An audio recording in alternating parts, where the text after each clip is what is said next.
Welcome back. You're tuned in to episode 51.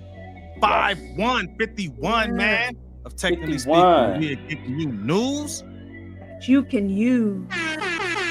Hey, can't be mad at that.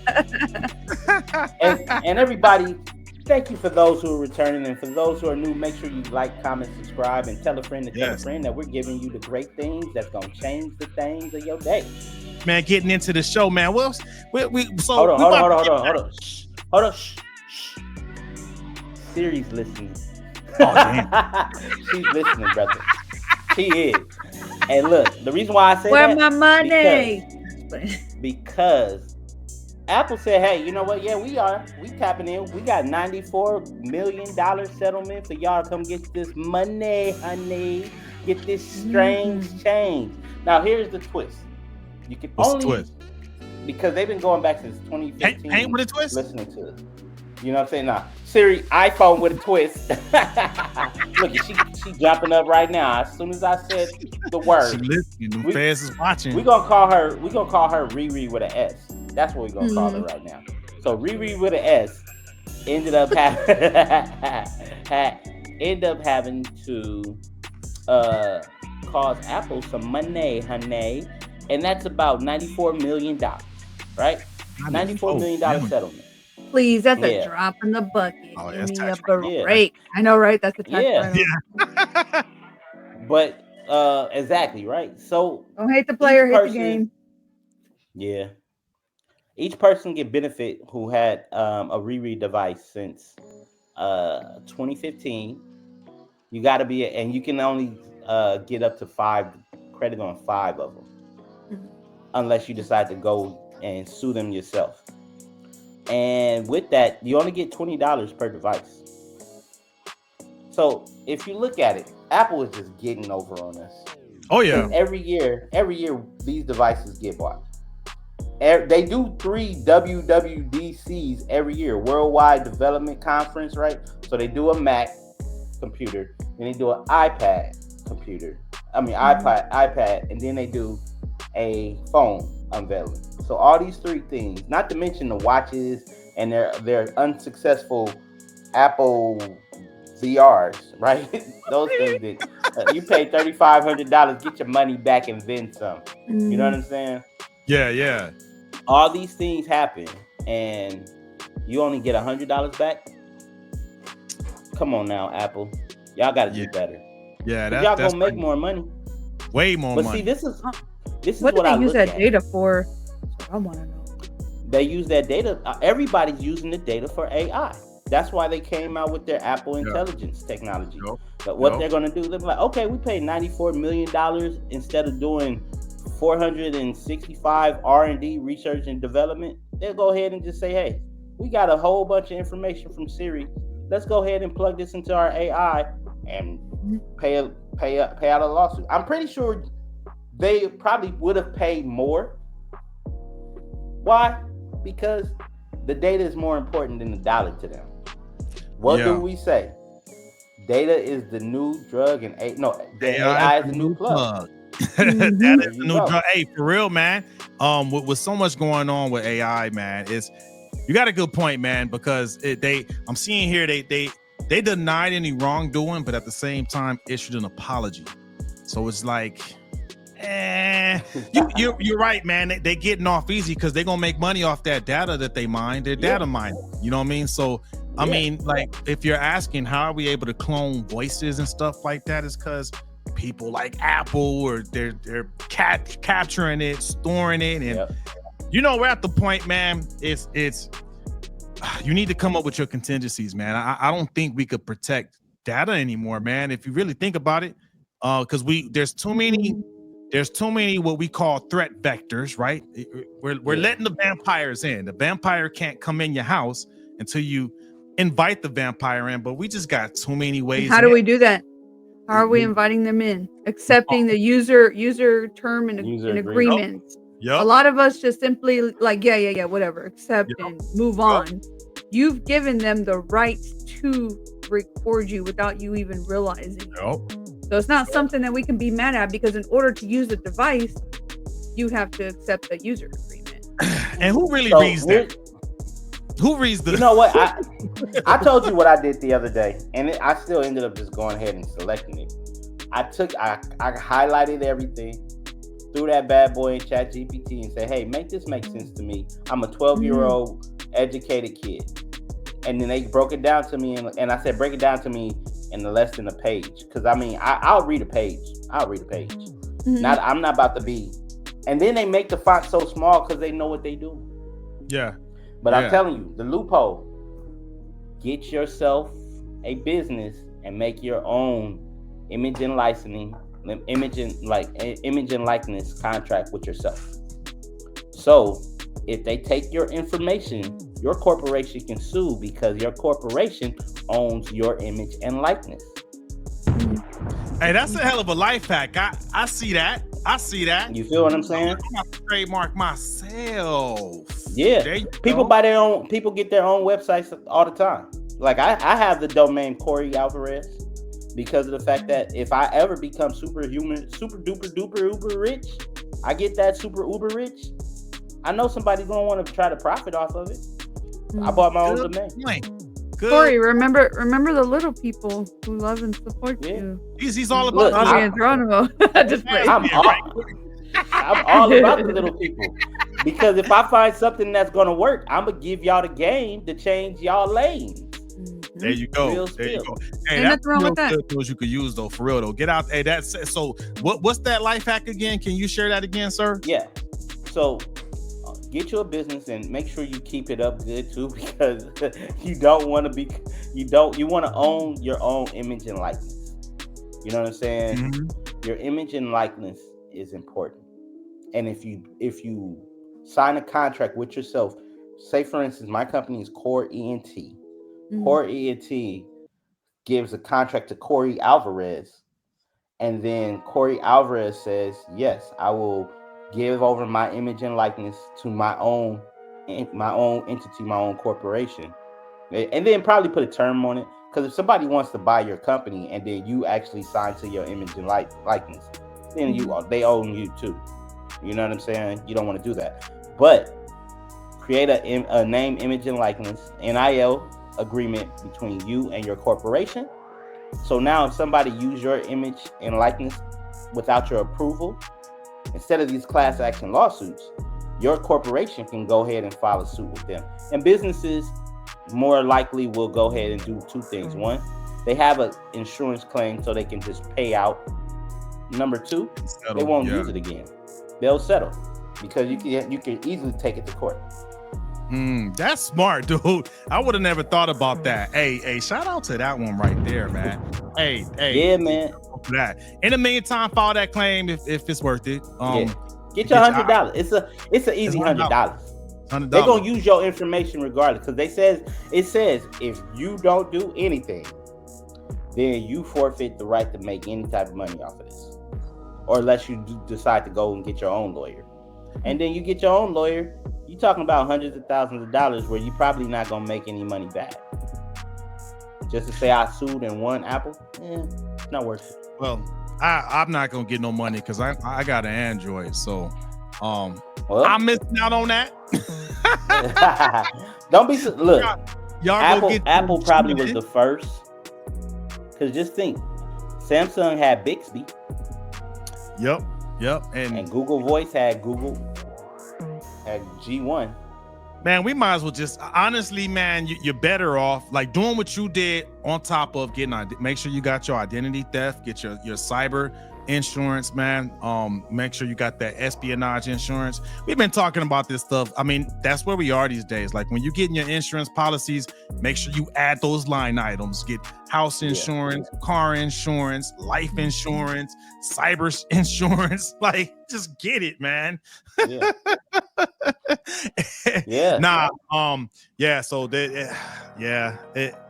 you were talking about getting contracts, right? Getting a contract with yourself. I like that.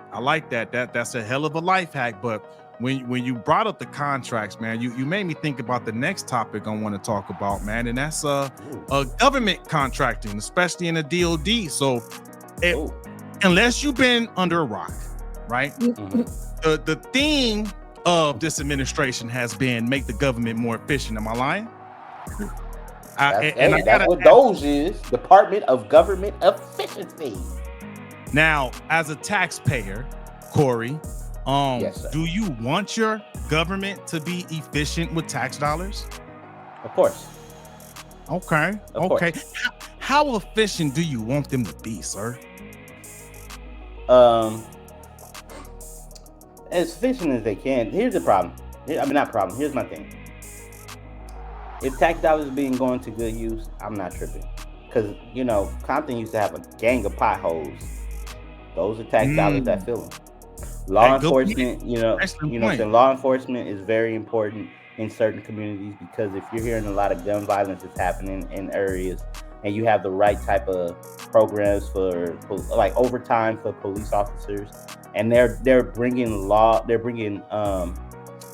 crime down, that's a good use of tax dollars being good to you. Yeah, You know yeah. what I'm saying?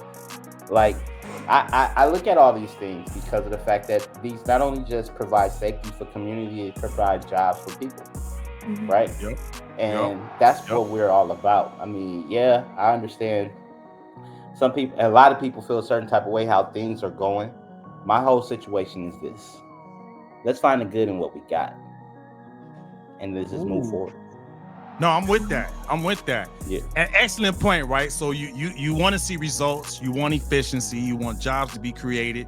At the end of the day, you just want good quality service with them tax dollars that get spent. That's kind of what I'm picking up on, huh? Yeah, definitely. Okay. So just to share with y'all, the 2024 National Defense Authorization Act, it actually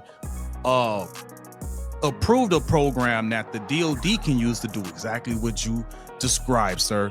It gives acquisitions professional this new tool that could really streamline and make the acquisition process of services, products, tools, everything, right? It gives them that tool to streamline it and make it efficient. And it pushed out this initiative called Anything as a Service.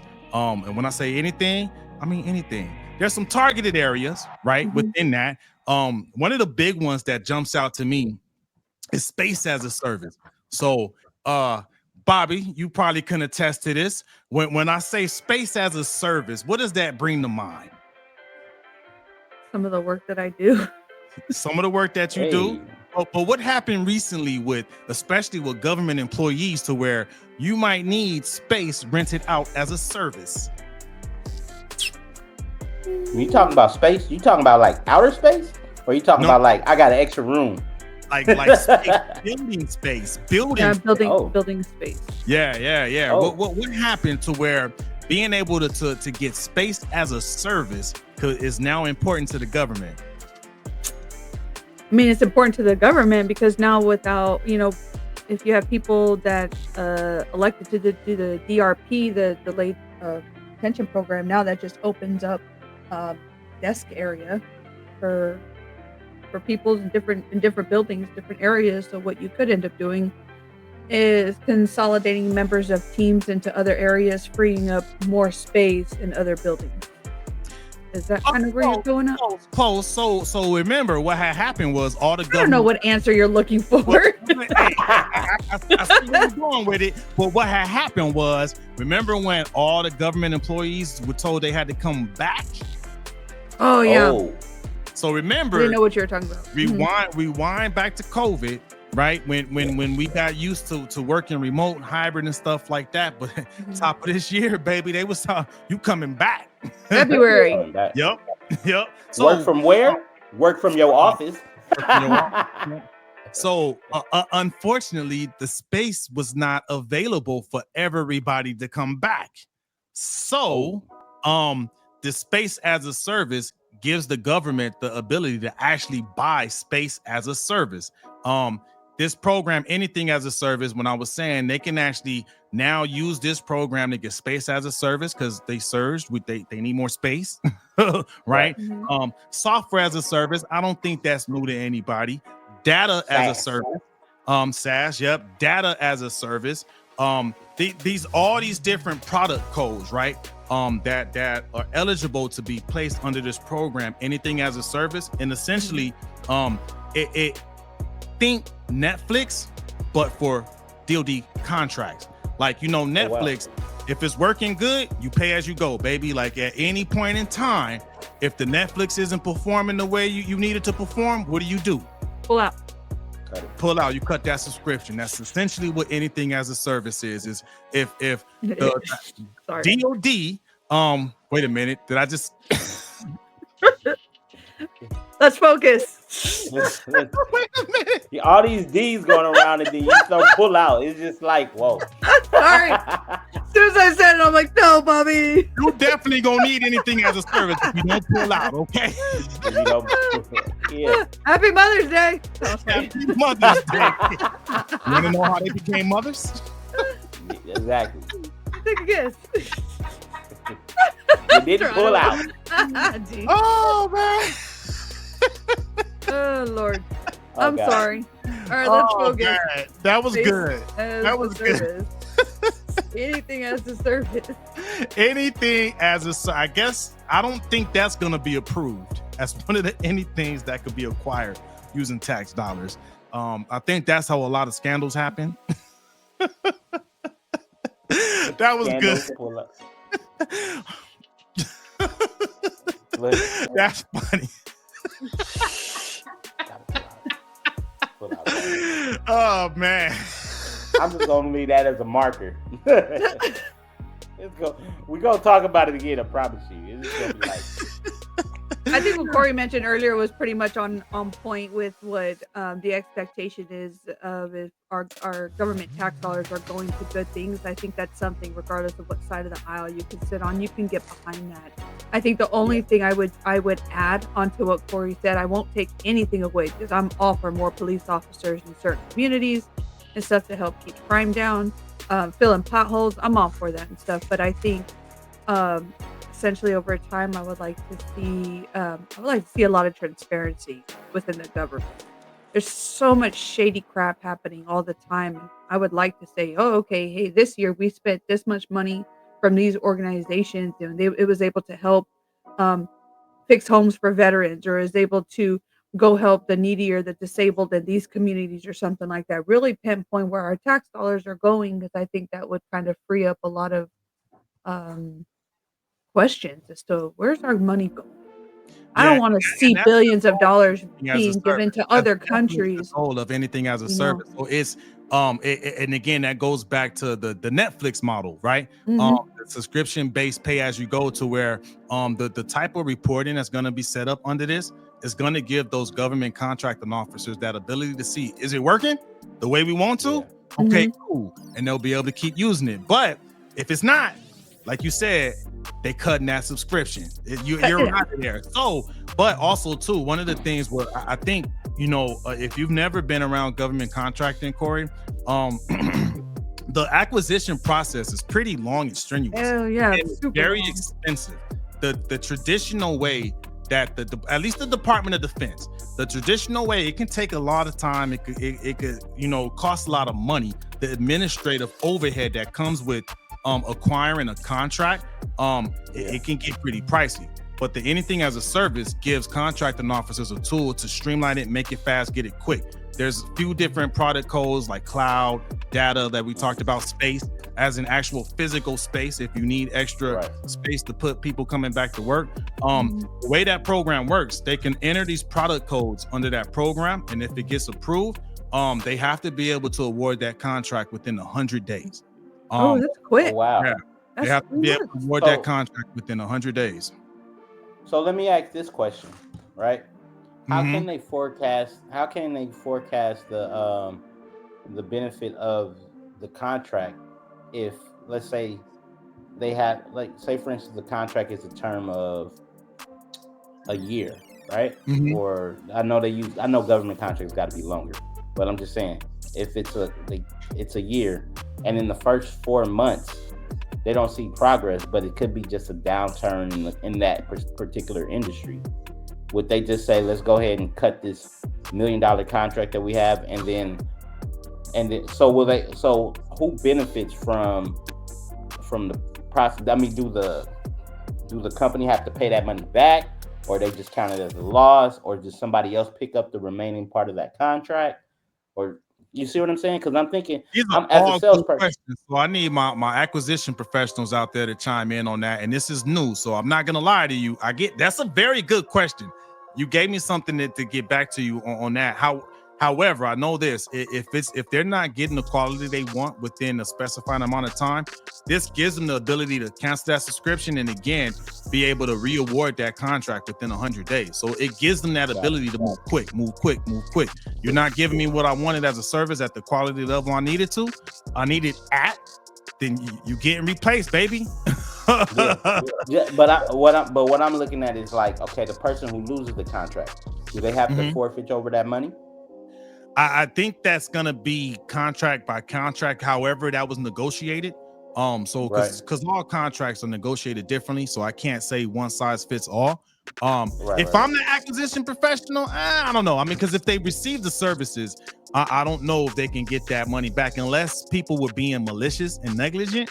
But that's I think it's gonna be on a contract by contract basis and whatever was negotiated. As far as how the money goes, I think it depends on what's written up in the contract, because contracting is such a it's very vast, because you have big companies that have been doing it for so long. It's easier for them to kind of get contracts because the government already knows they have the manpower available to meet a mission standard, whereas there are some smaller companies who maybe the government hasn't worked with before, so they may put them on a 1-year contract and kind of see how they go, and depending on how well they perform, they may end up either extending the contract or either that company can rebid on the same exact positions.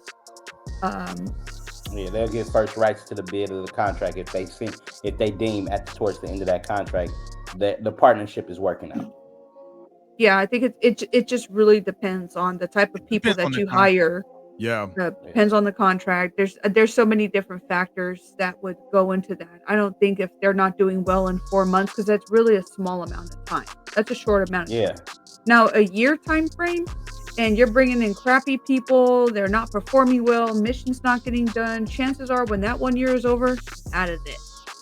That is it. Yeah. But I could tell you, because I've been contracting for so long, the good thing about a lot of the spots that contractors fill is that even if the company that you work for does not win that contract, the position is still there. So whoever bid on that contract and won, that doesn't necessarily mean that you lose your job. Most of the time they still offer you the same job. You can either keep the same pay or get a small pay bump. It's not anything major, but sometimes those things happen too. There's a term they call Corey, called badge flipping, where basically, let's say if let's just say on a Friday the contract with one company ended, and then the new contract starts on Monday. The contract employees, the people actually working in those positions, will just turn in their badge for the previous company, come in with a new badge for the new company. Oh wow! So that's pretty common. That's pretty common because doing the it'll still be the same employees. They just have a different badge. Yeah. Yep. Yes, some people. Yeah. If they were good. If they were good. Yeah. I had somebody who didn't know about contracting one time, and they were like, "Oh, so you're a temp?" Nah, dog, I ain't a temp. What are you talking about? I was like, "No, I'm a full-time worker." I was like, and our contract is like a 5-year contract stuff. So they can be anywhere from like 1, 3, 5, 7 years, depending on what the mission looks like that they're supporting. Yeah, I haven't seen one longer than 5 years, but then again, I'm still relatively new being on that side of the house. But what I'm used to seeing is either a 2, 3, or 5 year contract. And it'll normally be your base period of performance, which would be that first year, and then every year after that is an option year. Yeah. So if you meet the requirements, at least satisfactory, the government has that option to exercise their next option year. And you heard it on the show too when Bobby said that their contract got renewed. That meant that the government chose to use the next option year, right? Nice. So they did a good job. So good job to the team over there. You know what I mean? Good job. So you gotta hire quality people for those positions and stuff. That has a lot to do with it too. So you can't come in messing around and whatnot. You gotta work, or else you're not gonna get stayed. They'll replace you. Even more so, man. Doge and set the new standard, man. So, and this anything as a service, man, it's looking to be the new model. If this performs well and it shows to be very efficient, then this could be the model that other federal organizations use. So right now, the DoD is piloting this program. Again, it was approved. This actually was something that was rolled out from the 2024 National Defense Authorization Act. So more to come, man. So the I'm work excited. is done. Yeah, man. I'm excited too, man. We'll see how this works out. Like, say for instance, if I have like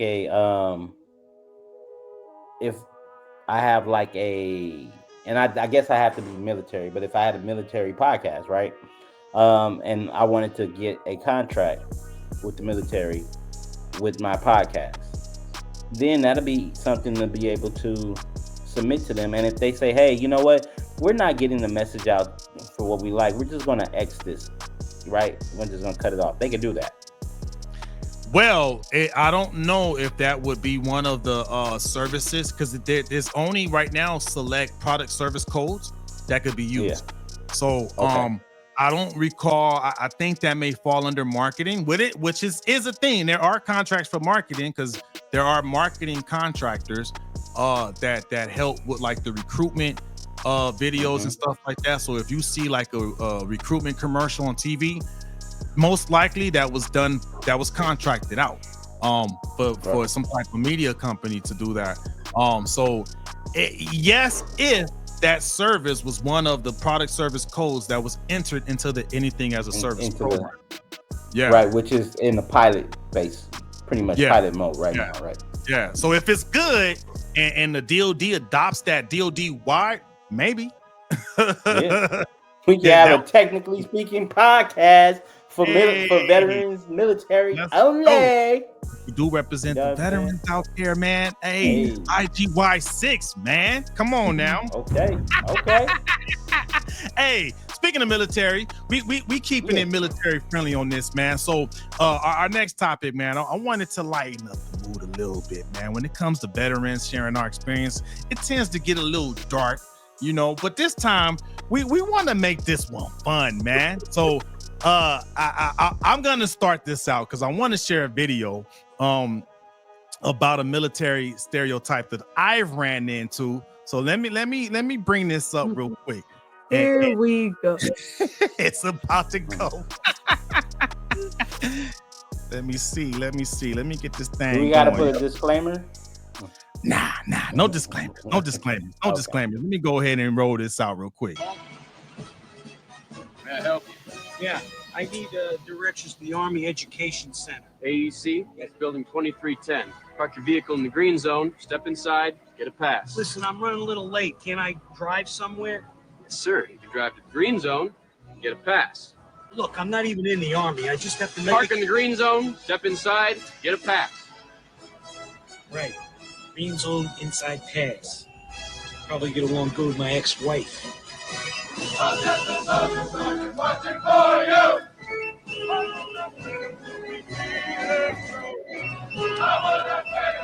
Excuse me, I'm looking for the Army Education Center. Captain Tom Murdoch. Captain Murdoch's not at the AEC. Captain Murdoch's at the ARC. AARC. Looking for Captain Murdoch. Yeah. The AEC is building 2310. You want building 4475. Look, here's what you do. You go right here. Take another right at the PX. Go half a click till you see the DPTM Center. Then take a left. You lost him at click.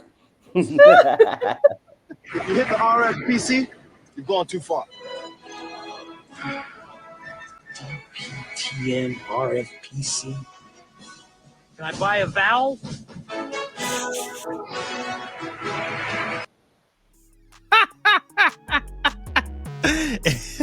And that's it, man. My first funny military stereotype is we have a bad habit of communicating acronyms. You've seen it on the show. Acronyms? communicating with Yeah. acronyms. Oh yeah, because y'all be like the DD57J. I'm like, okay. I got a podcast. I have a podcast face for it. It's like this. Yeah, you do that when Bobby and I start shouting out like different acronyms. It's one of those things where, like, if you know, you know. It's just Yeah, kind of it is. it. And I be like, My husband hates it. He's all, no, I don't know what you're talking. No, I can't even. Dude, there's been times Bobby will talk some army, throw some army acronyms at me, and I'm like, what? I was Air Force, dog. I don't. And some Well, of see, our I- acronyms, even though the letters are the same, they are something different. Yep. They are different. What you about to say, Corey? so, cause I get it, and I think every organization has that, right? Because when I worked in T-Mobile and the sales, right, we had ARM, acknowledge, respond, move forward, right? Yeah. And then there was task, you know what I'm saying? There was task, and of course everybody used SWAT. So I think acronyms has been a part of the life. Look at USA, right? Acronym. You know what I'm saying? Yeah. But I think the fact that we do it bad. Matter of fact, I got one I could throw at Bobby that's gonna be Air Force centric, and I can see if she knows what I mean. So I could say, look, I'm gonna do good on my EPR, so I can make BTZ, so I can get promoted to NCO quickly. Do you know what I just said, Bobby? So yeah, that's your personnel review, which is similar to like an NCOER for me. And then your BTZ. Back to zits. I don't know about the BTZ. So what I said was, I'm gonna do good on my evaluation performance report. Right. So I can So make we are.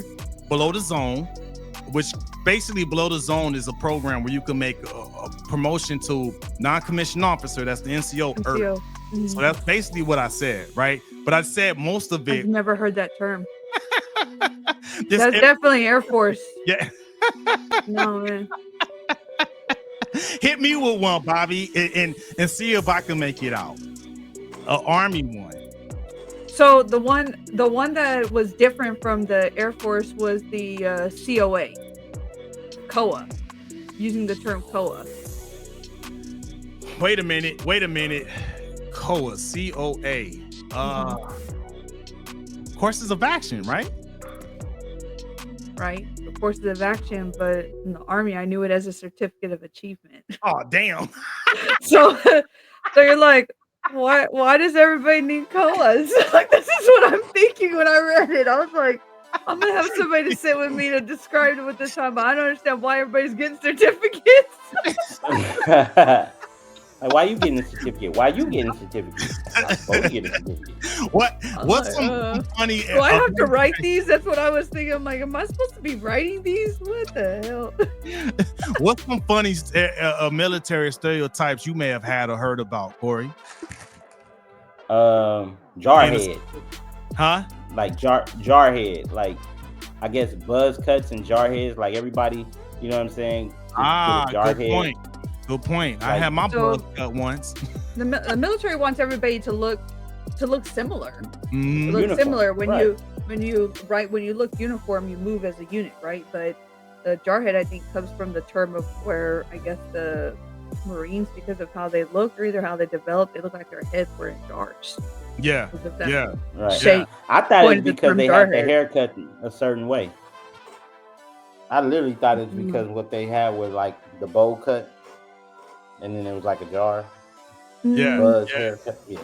That's all I mean, I never thought about that, you know what I'm saying? G.I. Joe, everybody, G.I. Jane, you know. Yeah, hey, good point. Good. I remember that was kind of big when I first came in the 90s, because G.I. Jane was huge in the 90s, right? So I've heard that. Good point. Yeah. Here's one, and I may have been guilty of this. And I'm sorry, Marines. There's a bad stereotype of Marines having low education, and I'm here to tell you that's not true. I got a chance to work Marines a few years ago. They were probably some of the strictest military I had a chance to. You laughing because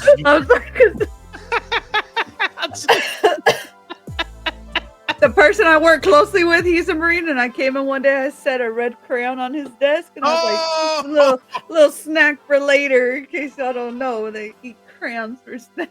That's enough. And he goes, first of all, you know the blue tastes better than the red. I was like, yeah, that's my bad, dog, but all I have is the red crayon for you.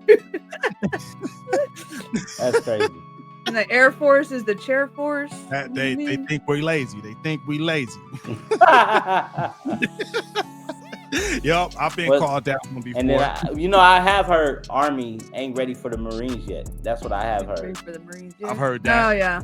I've heard that. Mm-hmm. Yup. So here's one that I've heard, man. That everyone is in the war fighting position in the Army.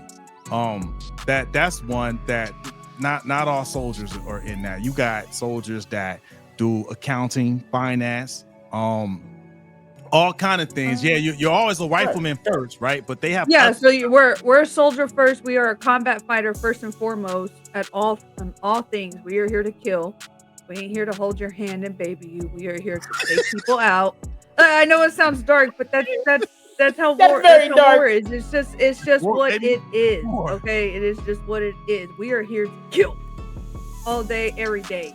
Anything else you do is secondary to killing the enemy first. That's it. That's it. We take the enemy out, and then if you do paperwork, okay, baby, you can go and do your paperwork. But right here, this is what we're doing. We kill and we pull out. Pull out, baby. Look, this is why the flag flies. This is why the flag flies this way. We are constantly in a mode of going into battle. I had a civilian tell me one day, I think your flag is on wrong. Ooh. And I was in uniform, so I was like, "Oh, Bobby, be careful with your words. Be careful with your words." That's funny. With your words. I said, "Well, it might look like that at first because I was like, Lord, give me the opportunity to educate people. Here's where we are. Our flags are that way on our uniform because when we fly colors into battle, our colors fly this way, our stripes fly this way, and our stars are behind us as we're going into battle." Oh wow. Some good education right there. So for those who don't know, no, our flag is not on incorrectly. We are always in a mode of going into war and taking our stars and stripes into battle with us and stuff. I'm gonna just say this. Bobby is the most gangster one out of the whole podcast crew. I think Bobby got more guns than probably. He's in the Army. Yeah. No, I only got 5. Oh, she only got 5 guns. That's all. Okay. That's it. That's it. Hey, that's not even a lot, Corey. Lightweight. You not knowing, Corey. That's lightweight. That's look. Hey, you got guns. I got video games. Hey, you know what I'm saying? You shoot them. I play the shoot. Here, take this Xbox controller. Oh. Hey, I don't do Xbox, but okay. Yo, Creative Native just tapped in. He said, I don't get this one, so y'all gonna help me out with this one. I'm going to eat this pizza and drink some soda. I don't get that one. Yeah. I don't know that one. Y'all gotta help me out with that one. Here's one. How many veterans do you know that cannot sit with their backs to any doors? A lot. Oh, a lot. I can't do it, man. I know people. I can't do it. They like, I gotta know where the entrance is when I walk in the door. It's like they sweep the place before they have breakfast. I'm like, bruh, okay. I do. I look at who's in the restaurant wherever we're going because if I think somebody's shady, I want to sit where I can see people. Yep. I need a good vantage point. Yep. And you know what? So I have a fear of sleeping near windows.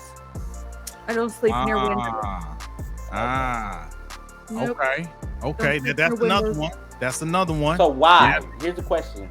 Give us the why to these. I want to know the why. Why you don't? Because if bullets were ever to come flying, I'm not. There's less of a chance of me getting hit if I'm closer to the wall and able to duck and cover quickly because I don't sleep very well to begin with. I'm a light sleeper, so I'm able to roll out of bed, hit the ground, and I have a Glock right next to me, and then I have my shotgun not far. So I'm able to not retreat, but get into a place of cover where I can return fire.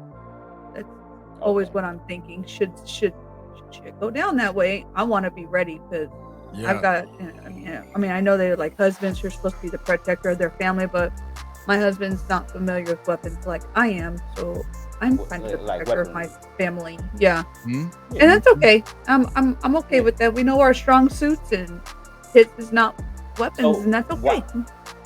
So let me know the can't sit with your back against the entrance. Tell me that. Hey man, because when you deploy, you don't want to put yourself in a position where you could get snuck up on and captured. It's called a choke point. Yeah. You don't. You want to eliminate what the choke point references, and so, you know what? A few weeks ago, when I was in New Mexico with my family, and I walked into my uncle's house for the first time, I had a shiver run through me because as soon as he opened up the door, there was immediately a wall there, and I told him, I said, Uncle Sam, which is my uncle's name. I said, Uncle Sam. I kid you not. I was like, this is a choke point. He goes, I don't understand. I said, watch. I said, if somebody came barreling through this door because of how close the door is to this wall and I get stuck right here, there's a chance I won't be able to defend myself and there's nowhere here to cover. He's not thinking that. But the moment I came in, I was like, well, I don't like this at all. I don't like this. Yeah. So let me ask you guys this. Who's coming into the door gives me time to be able to react should something happen. Should somebody come in and it's like, everybody get down, this whole place, you know what I mean? If somebody comes in like that, which we've seen that happen on multiple, news stories and stuff like that, you want to be ready to be able to react and protect your family in a good amount of time. So I don't even like sitting near doors, but I definitely don't sit in my back. Me neither. Nope. And Creative Native said you have to be able to see the whole scene, not just the picture. You're damn right. Hey, you get a group of veterans, now you got people that's fighting for who's gonna be the one that's left with them. Yes. Like, nah, dog, you sit there. No, you sit there. It'd be a whole you in the restaurant. They'd be like, yep.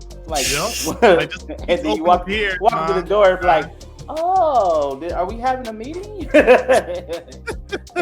I'm like, hey, I get it. I mean, I don't do it because of the fact that I'm not a veteran, but I make sure that I can see for protection purposes. Like if my kids are with me, you know what I'm saying? They're usually on the side of me. My wife she's on the side of them. Especially when we sit in those booths. In the booth, I got to be at the edge of the booth all the time, just in case if somebody pop off, I can be able to. I'm big enough to take the hit while my family can duck. Because I personally, as the older I'm getting, and I'm understanding, you know what I'm saying, my role as a husband, my role as a man, and my role as a father. Like, I'm supposed to die first. When I say that, like, I'm supposed to make sure that my family, I secure the family.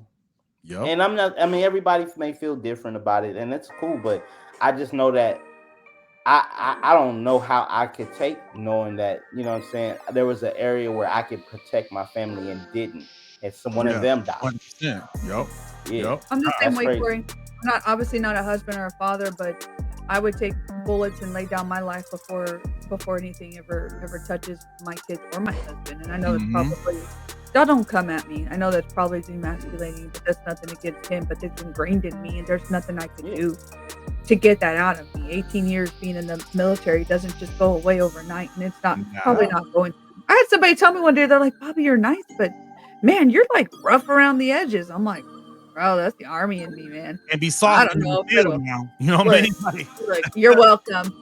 You're very welcome. Okay, because these rough around the edges are what's going to get us out of some tight shit so that shit go down. That's all I'm saying. Hell yeah. Hell yeah. Ooh, tell me about shit going down. You know what I'm saying? Hey, speaking of going down, man. Hey, one last thing before we switch topics. So, Creative Native said Corey needs to step up his game. You need to have both controllers and pew-pews. Pew-pew-pew.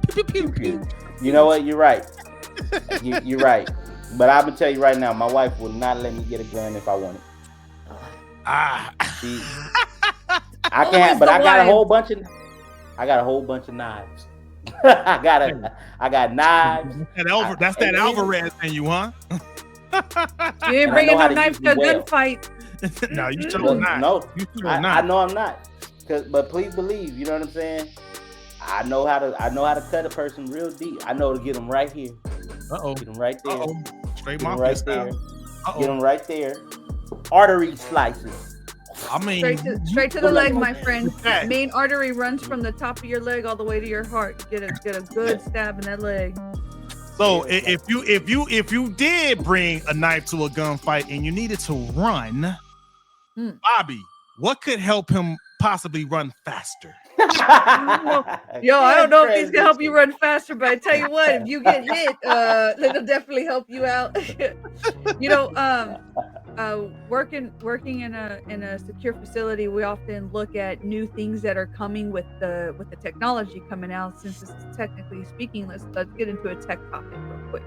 So here's some news. We have Bluetooth shoes that are now coming out. They are not allowed to have them where we work, secure facilities, which is why I was like, wait a second, Bluetooth shoes. And so I took the article I was looking at and went right back to it, and I was like, check this out.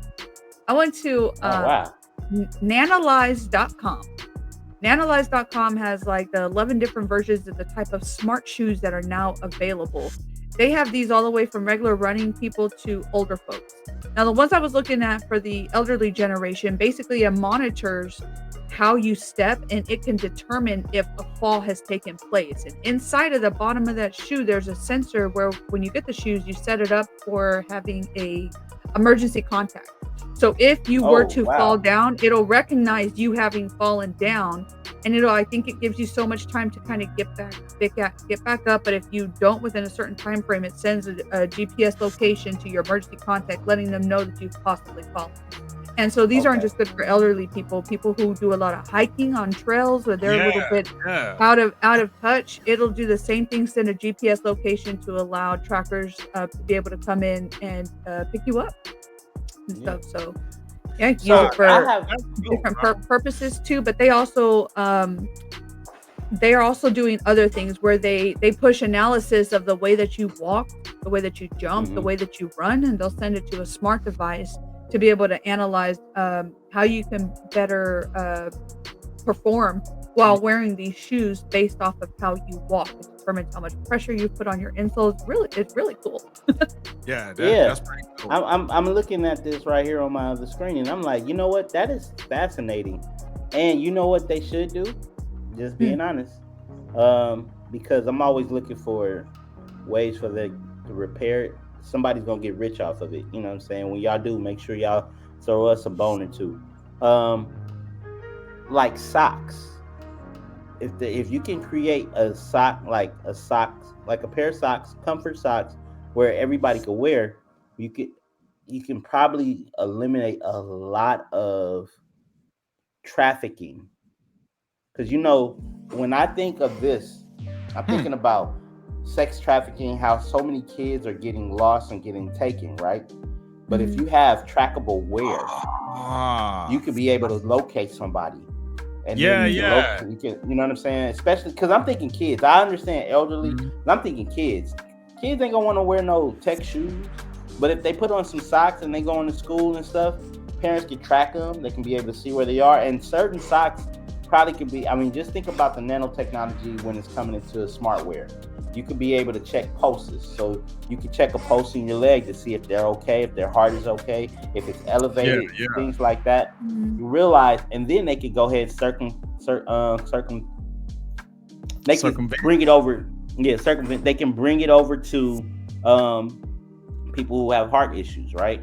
Because if you have heart issues, you can be able to check the heartbeat, so you could probably do preventative measures where life can be saved because of the fact they could be having a stroke. Like I said, my mother had a stroke and she fell. Now, she didn't tell us that she fell until after she got to the hospital, right? So if I'd have known that, that's something that I could have been aware of when I first got there. So I'm actually in my mindset thinking about these shoes because God forbid my mother falls and she falls where she can't reach her phone or she doesn't have her phone or she, you know what I'm saying? Because older people, when they fall, they not looking to call nobody. The first thing they're screaming out is help. Help. You know what I'm saying? And some of them don't even like to take phones with them. So I hate to say it, but you know what I'm saying? Company that rhymes with Snapple probably will take advantage of this stuff and then use Riri to be able to transmit information with their smartwatches. Just being honest. Nah, good point. Good point. Because when you were going down that journey, man, I can see the benefits of that, man. So maybe you get your parents a pair of smart shoes and maybe set an alert. Like if the text will fall, I wouldn't mind getting an alert, and I could call, check, or maybe send someone. Hey, man, can you go check on my mom's real quick or something? Or hey, we getting older, dog. We getting older, so we keep that for ourselves, man. Just keeping some of these shoes start out at right a little over $100, all the way up to $200, and maybe even just a little bit more than that. But when you really think about in the grand scheme of things, if I was to pay $150 for a pair of shoes and have some peace of mind as to whether or not my loved one was going to be, able to be helped quickly because I invested into a pair of shoes, that's really a small price to pay, especially if you're able to get the ambulance out there to their house a lot more quicker, where if they weren't wearing these smart shoes, 100%, they would just be stuck until somebody finds them. I like that. Something to think about. Yeah. And like I said, the same thing is going to happen with the smart wear. You know what I'm saying? Mm-hmm. Think about it like if a kid is cold, right? Your newborn is cold. You know what I'm saying? You got to walk into the room anyway to make sure they're okay. But what if you can be able to get a notification on your phone saying, hey, your baby's temperature is a bit higher than normal based off of the smart blanket they have. You know that they probably running the fever. You go in there, you know what I'm saying? You do your tactics, you get the baby. Good point. All this stuff is going to, like I said, the billionaire. Here's the thing. There's this acronym I came up with today. And I'm going to say it here, but I'm going to. Yeah, but no. Go ahead. The acronym is HELP. HELP, help. Help eliminating large problems. Ooh. That's how millionaires get rich. They find a problem and they fix it. Yep. But it got to be a large enough problem where it hits not just one demographic. It hit at least 2 or 3 demographic of people. Mm-hmm. Yeah. So they're bringing solutions to the table. They're not bringing problems. Exactly. They're bringing solutions. Yeah, because these are problems. These are problems that everybody have, and there are some solutions. But if you can get it, I mean, another way I know how rich people get rich faster by information. They find a way to fix it quickly. If there's a problem and you can fix it faster than a projected time, you're hired. That's what it is. You go to an interview and somebody says, okay, well, we can do this job. Okay, we can do that job. And I learned it from the ET UOU book. Yeah. If you can eliminate your competition in a meeting, why not? The NBA he had a meeting with the NBA because they love one of his YouTube videos. NBA, they said, well, we're looking at 3 people. His ET's manager said he'll do it for free. He said, for free? He said, yeah. He was like, so all we got to do is pay for you to fly out? No. He was like, we'll use our own money and come out there and do it for free. Did the motivation speech for the NBA for free. I think it was 15-30 seconds. 6 months later, Wingstop calls them. Hey, we want to do this. He's like, yeah, have you seen my NBA video? Yeah. He's like, okay, well, yeah, just the FYI, you know what I'm saying? We charge $30,000. Bet. $30,000 for a 15-second video on Wingstop. Because of the $50, because of the free work he did for free work he did for the NBA. Mm. You see what I'm saying? Yeah. If you can make a decision right away, you eliminate the competition, you eliminate the company looking and doing the research, the development to find somebody else to be able to solve the problem. That's why when it came to me doing, go ahead. he took a short-term loss because he saw a long-term gain. Yep. Exactly. Because if the NBA was gonna reach out to him, guess who else gonna reach out to him? NFL. Yep. MLB. You feel what I'm saying? All these people love to have that. They need that intensity. And then he's in locker rooms with all these other people because he did that. He did that one freebie, but other people are now paying him. So if you can do free, if you can do free, you can do fast, and you can do fantastic. That's it. You're the most marketable product out there, and that's even for with contracts. So you said help eliminate large problems. And I think these smart shoes are doing that too, man. So shout out to them, man. More to come on that. I feel like that's going to be a huge industry, and that's just kind of highlighting the importance of the Internet of Things. So for all you tech IoT. people out there, man, IoT, baby, it just keeps growing and growing. And you know what? I got to reiterate what I said earlier when we were talking about Apple.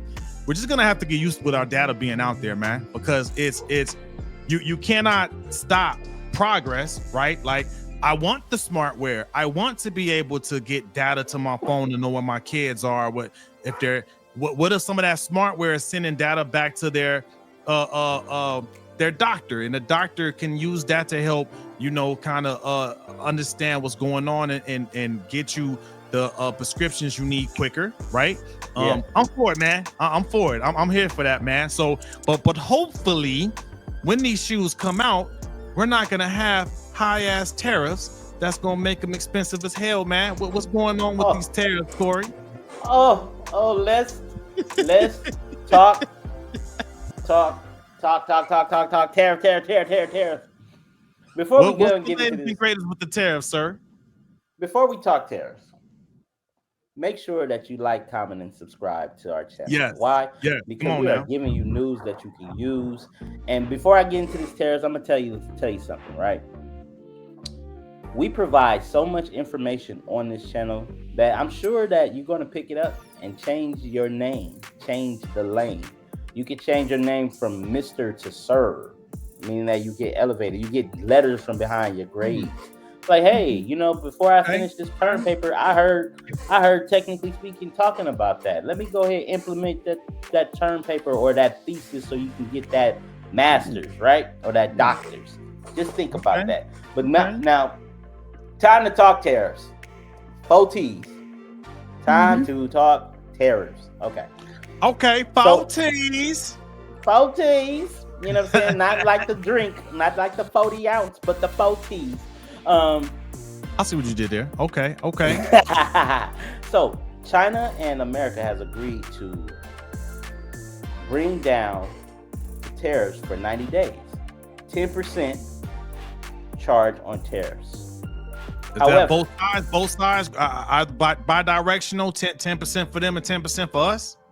I believe it's 10% for them and 10% for us. I could be off, but I believe that it started today. Like, it started today. Everything else.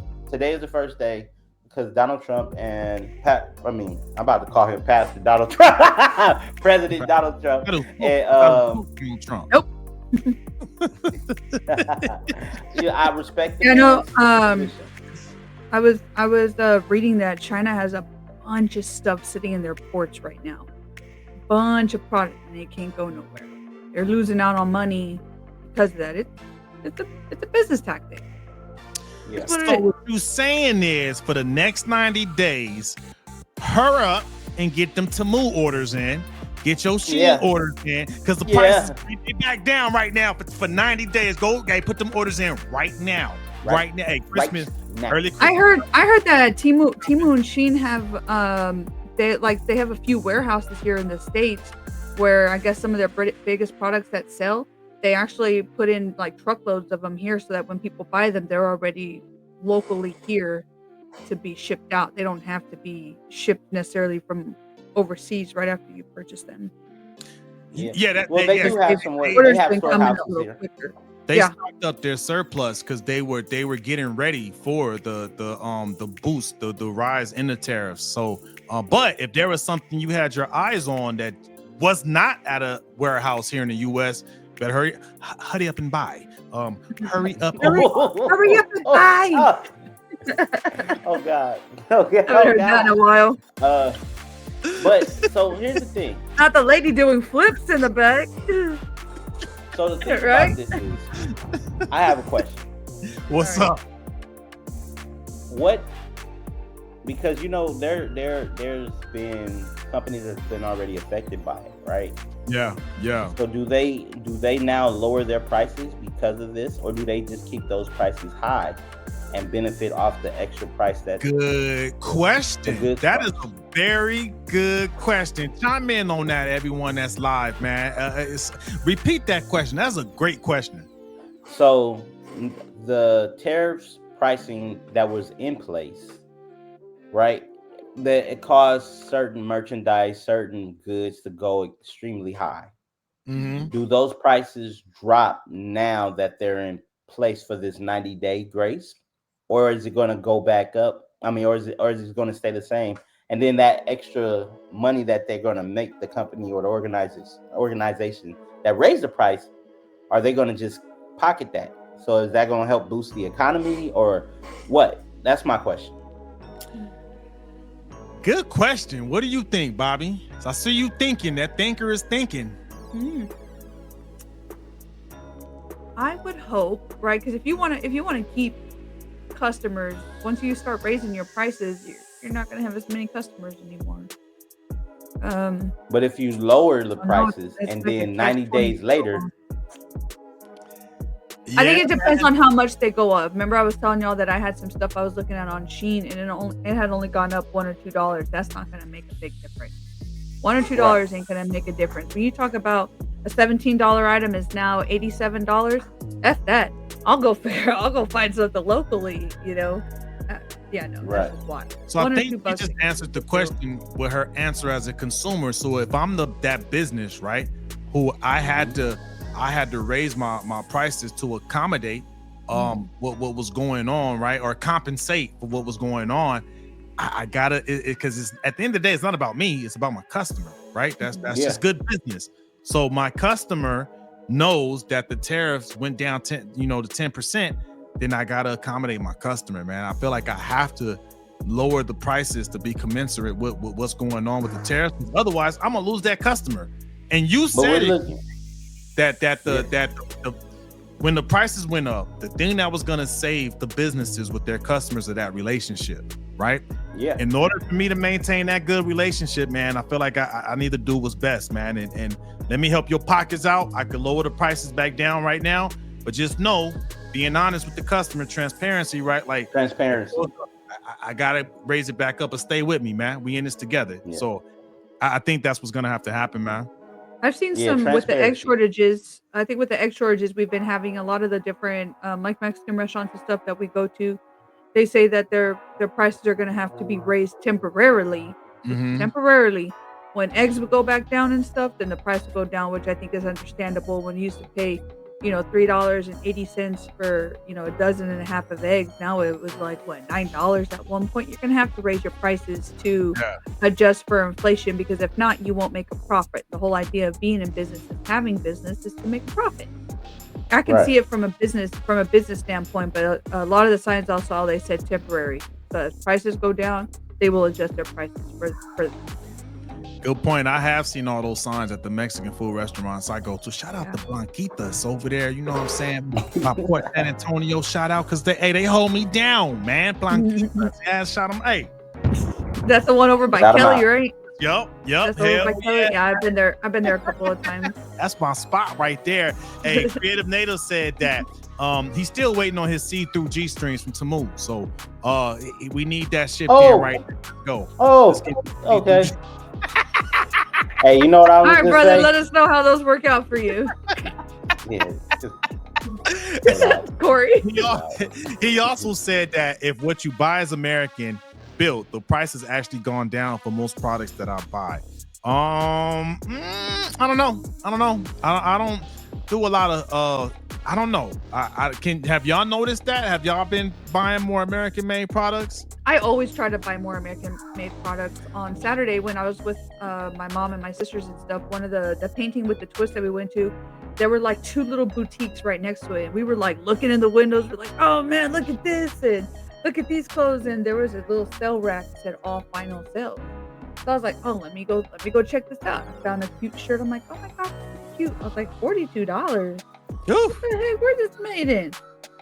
Made in USA. And I was like, I don't know if I would buy it. Not so much because of the price, but I was like, eh. And I started looking through the rack and I was like, wait a second. Where's the rest of this stuff made? Made in China. Shirt. Final sale. $62. Made in China. Final sale. $87. Oh my god. Wrong person. Wrong person. I went to Boot Barn. Boot Barn is known for having really, really good jeans. They do. They have really, really good jeans. But I was very upset. I didn't find a single made in America jean there.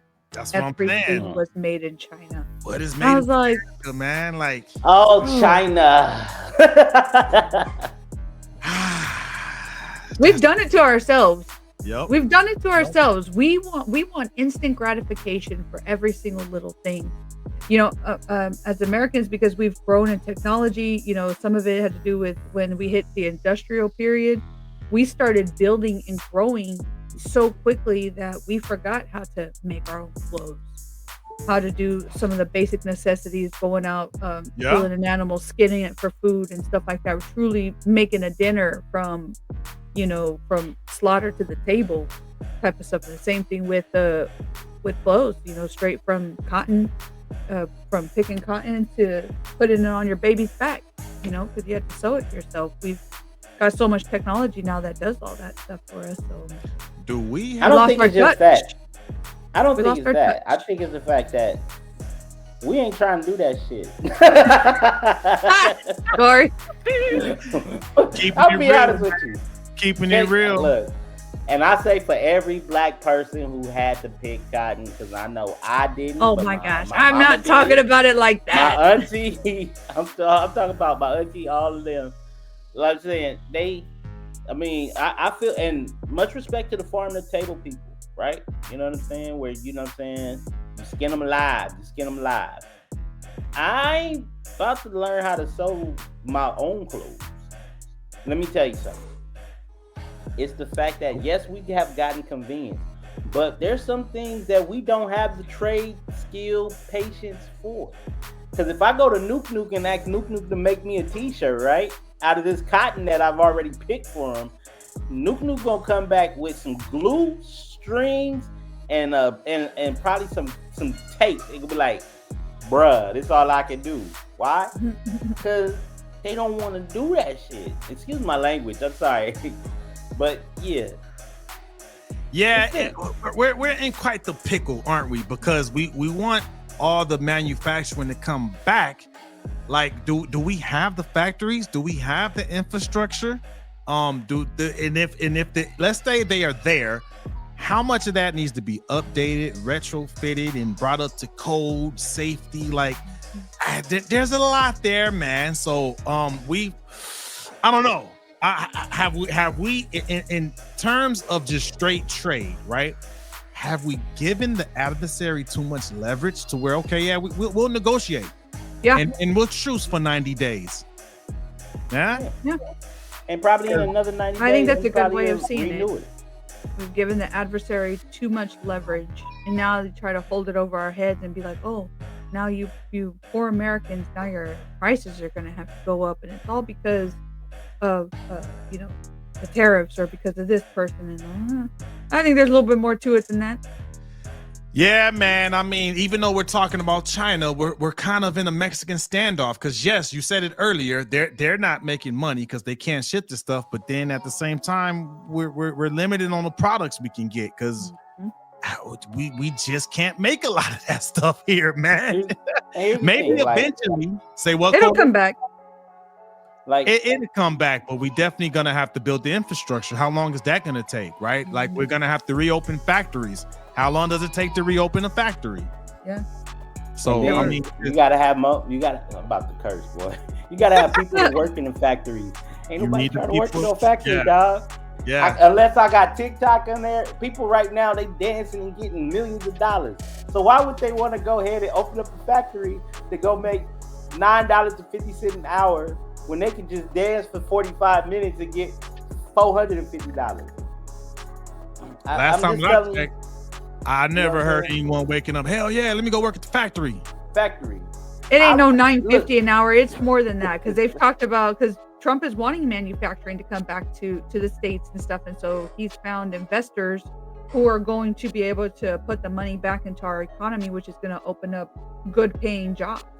I think a I'm with factory that. worker making over 100%. $21 an hour plus benefits, getting PTO, racking up money, putting it in your 401k. Those are all long-term things that we should be looking at. If somebody's like, man, you ain't gonna find me working for no $20 an hour. There is somebody out there who absolutely would. To them, that is Hell a yeah. pay increase. That I'm gives with them that. the better opportunity to give to their children to be able to, live under better circumstances and stuff. If mom or dad is struggling making $14 an hour, but 20, come on. That Now, sounds see, mighty that's the good. difference. I'm just wondering what is the turnaround time to get said factories up and going. That's all I'm asking. So I think Yeah, 'cause- realistically, like maybe 2 years. 2 years. So we Yeah, got I about think 2 it'll be years realistic. before we start seeing those jobs, which I Yeah. think is gonna put us in a position to where what Corey said we may we'll extend it another 90 days. I just going to extend that thing another 180 days. Let's just go ahead and extend that thing for 365 more days because we need that time to build these factories, man. It's And here's the thing. It gives an opportunity to spin it back to our second topic we was talking about. Service as a anything as a service. Anything as a service. Anything as a service. as a service. So And you know you what? know Maybe saying? that can be replicated in the private sector, right? Yeah. It's gonna be some interesting times. I mean, those like you said, right? Solve. What did you say? Help. What did you say?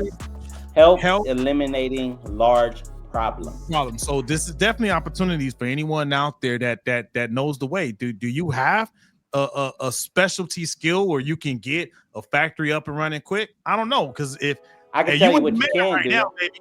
You in demand I right can tell now. you in demand. No, for Yes, real. you You know are. what I'm saying? Get you a 3D printer that can make shirts, and you in the game. Throw some Yeah, cotton man. in the 3D printer, and you good. That's not how that works.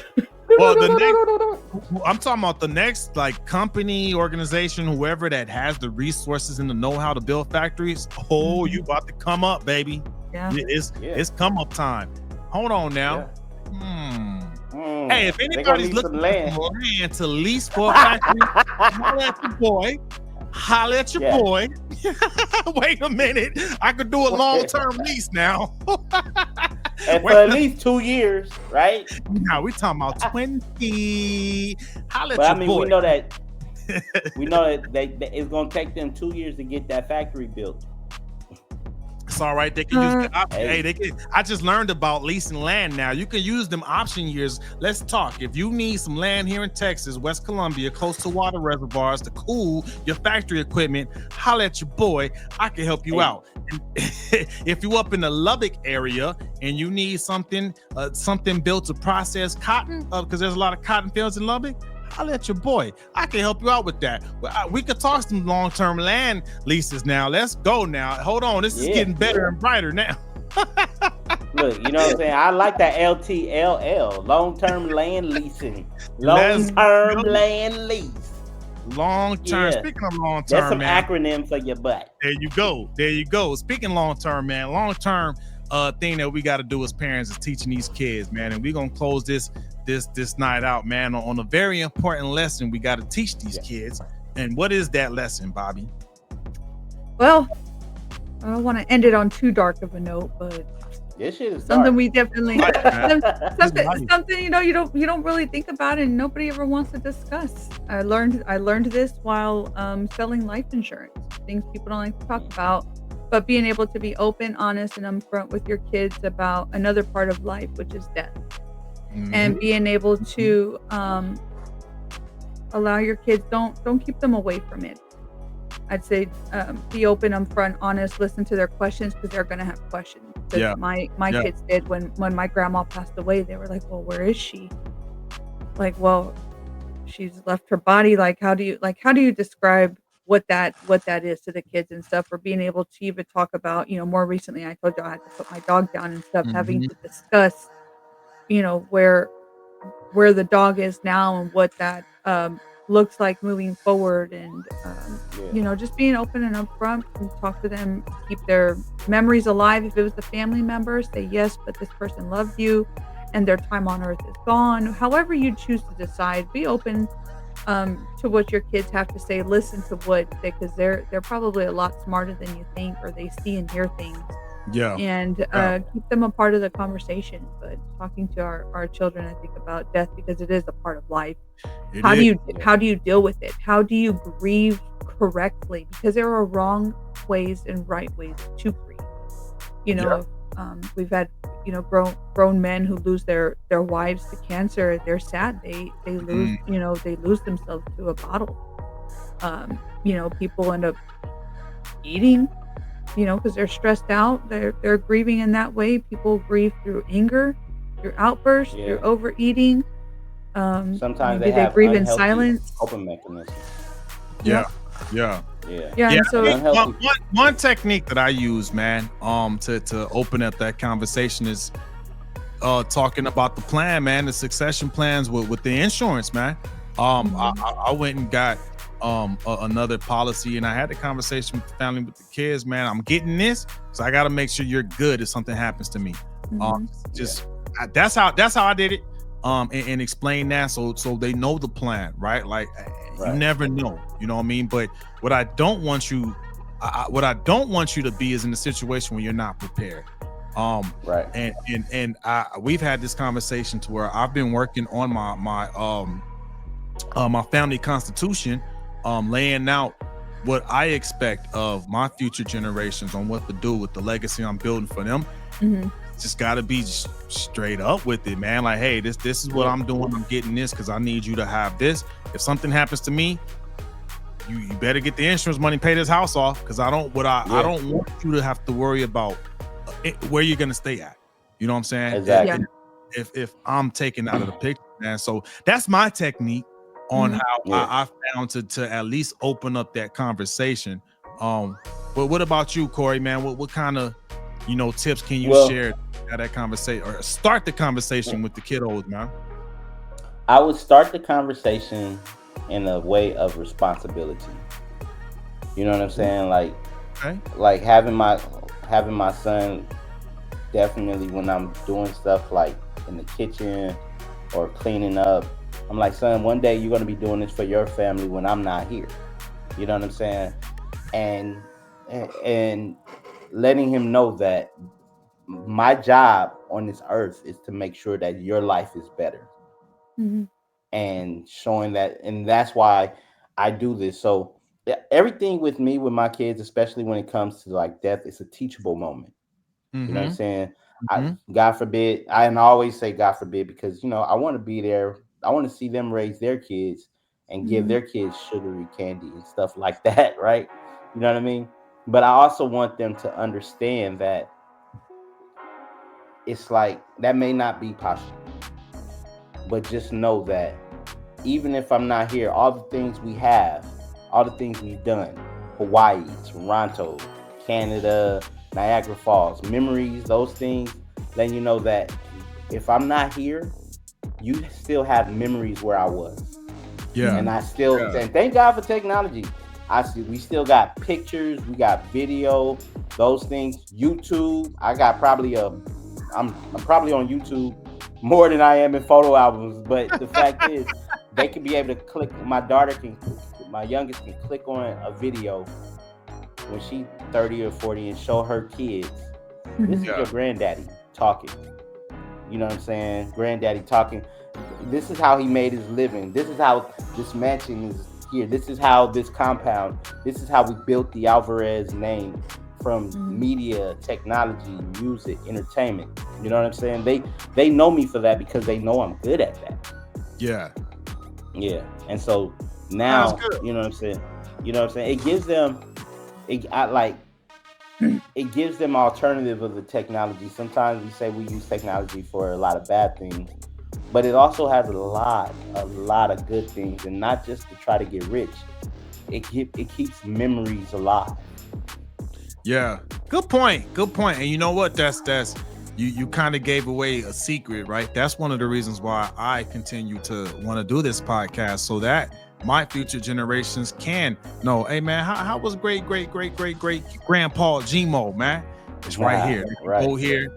And they could hear my crazy wacky laugh. They be like, man, I laugh like grandpa. You know what I mean? Yeah. Nah, Look, have you ever been around like your older family and they be like, you look just like such and such. I'm like, huh? My aunt told me recently when I walked in, she goes, "Oh my God, I thought you were your mom." Hey, I was like, "What?" It's like your mama. Yeah. What? Well, you look just like her. But look, taller, skinnier version. But yes. Beat this, Bobby. Did you even think about that? You now have left a legacy, at least with our content. All the future generations of your family can always go back to our Technically Speaking channel, and they could go see grandma, great grandma, great grandma Bobby. You know what I mean? It's there. Like, dang, grandma look good. That's like, you know what I'm saying? And she got a whole bunch of guns. Like, let me show you who left these guns to you, and then boom, there you go. There you go. Because they get to learn it. Like, I mean, you share stuff, Bobby, right? That let's say, 5 generations from now, some of your descendants may want to learn more about you. You shared so much about your life and your story. Now it's there for reference. They can always go back and be like, dang, okay. That's why the women in our family are so strong. You know what I mean? Yeah. Hey. Yeah. So that's what's up, man. That's pretty cool. You know what? This conversation started out dark. Good point, though. It's a part of life, but I think we can take it and spin it on what can you do to leave something behind so that your future generations can get to know you, man. What up, Corey? Oh. It started off kind of dark, but now it got a little colorful, baby. That's all I gotta say. And you know what? I'll close this off and just teach them how to celebrate that life. Yeah. You know what I mean? Like, hey, you know what? It's a part of life, but let's we gotta mourn, get that out. It's healthy to get it out, but then let's celebrate that life, man. That like the light that was left behind, man. So that's a good way to wrap that up. Good topic. Because I mean, it's Good just topic. News you could use, man. Don't beat around the bush. Don't try to candy coat it. Just keep it real with them. However your technique is to introduce that conversation, but just like, hey, you know what though? We gonna enjoy this the best we can while we're here. Make the most of it, man, and leave something behind for the next. That's my take on that. Another good episode, y'all. Hell yeah. I like it. Yep. Hey man, like we always do about this time, Bobby. Let them know what they could get if they in the Bexar County and surrounding areas. Yeah, so if you're in the Bexar County area, Wilson, Medina County, Atascosa County, all of these counties around Bexar, anything around the San Antonio area, we offer water mitigation services through Patriot Restorations LLC. It's a disabled veteran-owned small business owned by 100% by yours truly. And so if you've got a water leak somewhere in your house, give us a call. Let us help you get that taken care of. We'll work with your homeowner's insurance and make sure that you get the best bargain for your buck. There you go. Boom. Corey, if they are in the Los Angeles area and they do want to start a podcast so there's something there for their future generations to get to know them, how can you help them with that, sir? Well, look, what you can do is click in the link below and grab this free ebook that I'm creating, because up until the end of May, only Technically Speaking viewers can get this ebook for free. Everywhere else is going to be off the site until we come out with our new ebook. Is How to Start a Podcast Online by Technically Speaking. And so if you're in the LA area and you want to get you a podcast up and running, or you just want to try it out, hit me up at Corey Giovanni. Slide me a DM and let me know your podcast dreams. We could probably go ahead and jump up on a video so you can send a link to your friends and we can all talk. But tap in with your boy, because it's the main man with the game plan. Hey, hit them up though, for real. And then me and you can find me on Instagram at tech_Von_go, you know, because we use tech for everything. And I'm down to use the tech, but I am looking for companies that do want to get a long-term lease in the Crosbyton area. That's right outside Lubbock. You know what I mean? I'm looking for some EV companies. If you need some space to develop and set up some EV chargers, holla at me. Or maybe even some storage for battery sites for you power companies out there. Same thing for West Columbia. So if you're looking for some land to lease long-term for a battery storage facility or for electric vehicle chargers, holla at me. Holla at your boy. Hey man, other than that, hold up, wait a minute before you leave. If you're on YouTube, make sure to click that subscribe button. Make sure to click that like button. Drop us a comment on any one of the topics we talked about. Matter of fact, even let us know what you want to hear us talk about. What's a parenting tip that we could help you with, man? Let us know. We need to hear from you. But other than that, y'all have a good night. We love y'all. Thank y'all for spending that Monday night with us and have a great rest of your week, y'all. Holla.